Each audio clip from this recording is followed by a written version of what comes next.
HRD PT IMIP Morowali yang sebelumnya viral karena videonya marah-marah ke karyawan baru kini dipecat. Sementara calon karyawan tersebut diterima bekerja pada akhirnya.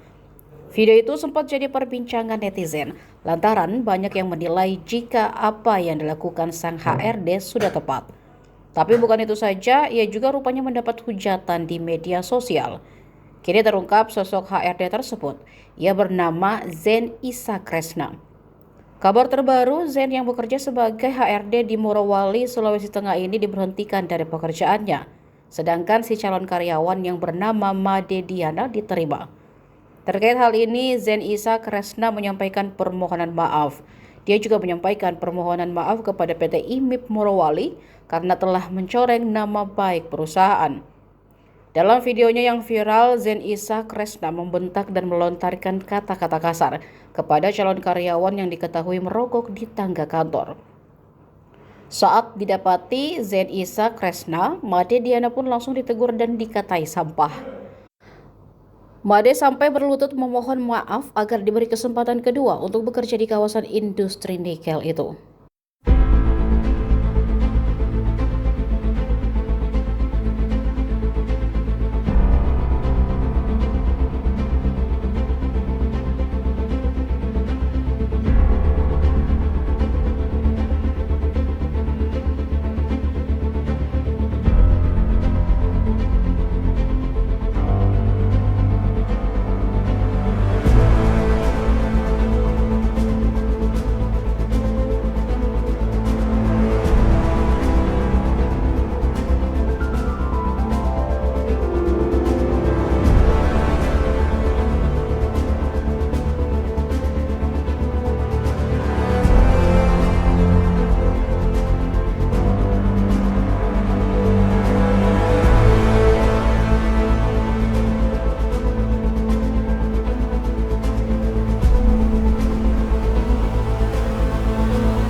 Download Tribun X sekarang, menghadirkan lokal menjadi Indonesia.